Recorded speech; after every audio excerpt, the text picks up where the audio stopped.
আসসালামু আলাইকুম। আমি জিএম রাব্বানী। আমি এবার একটি মজার ধাঁধা বলছি। যদি আপনারা এর উত্তর জানেন অবশ্যই লাইক, কমেন্ট, শেয়ার করবেন।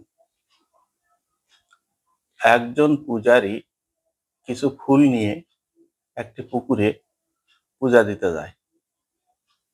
পুকুরের ঘাট হচ্ছে ৪ টি। সে ১ম ঘাটে গিয়ে ফুলগুলো হাতে নিয়ে পানিতে ডুবায়।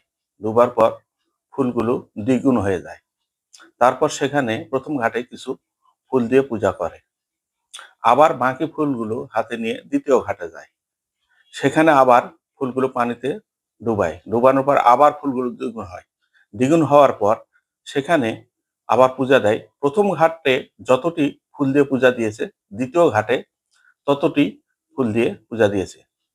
আবার ফুলগুলো বাকি ফুলগুলো নিয়ে ৩য় ঘাটে যায়। ৩য় ঘাটে যাওয়ার পর আবার পানিতে ডুবায়। ডুবানোর পর আবার ফুলগুলো দ্বিগুণ হয়। সেখানে ১ম ঘাটে যত সংখ্যক ফুল দিছে, ২য় ঘাটে তত সংখ্যক, আবার ৩য় ঘাটে ঠিক ওই একই সংখ্যক ফুল দিয়ে পূজা করে। আবার বাকি ফুলগুলো নিয়ে ৪র্থ ঘাটে যায়। ৪র্থ ঘাটে যাওয়ার পর সেখানে আবার ফুলগুলো পানিতে ডুবায়। ডুবানোর পর আবার দ্বিগুণ হয়ে যায়। সেখানে যেয়ে পুজো দেয়। হুম? ১ম, ২য়, ৩য় ঘাটে যতগুলো ফুল দিয়েছে যত সংখ্যক ঠিক ততটাই আবার সেখানেও যায় পুজো দেয় এবং পুজো দেওয়ার পর ফুল শেষ হয়ে যায়। ফুল কোনো বেশিও হয় না, কমও হয় না। প্রতিটা ঘাটেই সমান সংখ্যক ফুল দিয়ে পূজা দিয়েছে।